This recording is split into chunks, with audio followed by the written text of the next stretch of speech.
Katapusan na ang ginagawang paghahanda ng Embahada ng Pilipinas para sa pagdating ni Pangulong Rodrigo Duterte, lalo na ang pre-registration ng ating mga kababayan para sa naturang pagtitipon. Inanunsyo na ng Embahada ng Pilipinas ang proseso ng pagpapatala para sa nalalapit na Filipino Community Meeting sa Pangulo na gaganapin sa Max Pavilion Singapore Expo. Sa unang araw pa lamang ng pre-registration ay umabot na sa halos 5,000 ang nagpatalang dadalo. Sa pangunguna ni Ambassador Antonio A. Morales, tinipon rin ng Embahada ang mga kinatawan ng PhilCom dito sa Singapore upang ilahad ang iba pang detalye.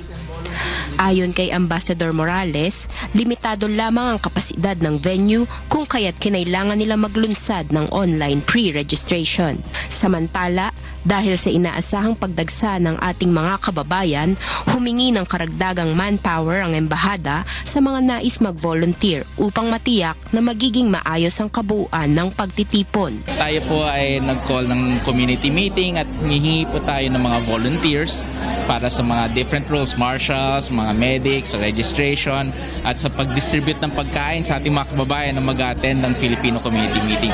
At the same time, we are coordinating with the venue, as well as the security, as well as the Singaporean government, who will ensure the safety of the President and his delegation. Tiniyak naman ng Embahada na bibigyan rin ng pagkakataon ang ibang hindi makakapasok sa venue na makita at marinig ang Pangulo sa ibang pagkakataon sa loob ng 3 araw nitong pagbisita sa bansa. We will inform you as soon as possible as to ways by which you can be able to see the President while he's here in Singapore. We will try to accommodate as much as possible and make sure that you are able to hear his message while he is live here in Singapore. Noong nakaraang presidential election, ang Pangulo ay nakakuha ng mahigit 35,000 boto mula sa overseas absentee voting dito sa Singapore. Samantala, lubos din ang excitement ng mga Filipino dito sa nalalapit na pakikipagkita kay Pangulong Duterte. On the scale of 1 to 10, I think we are all excited 11.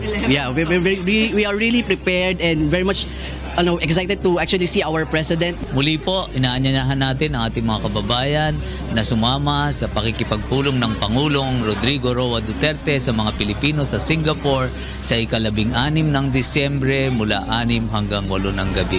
Magkita-kita po tayo doon. Salamat po. Myla Guevara, UNTV News and Rescue, Singapore.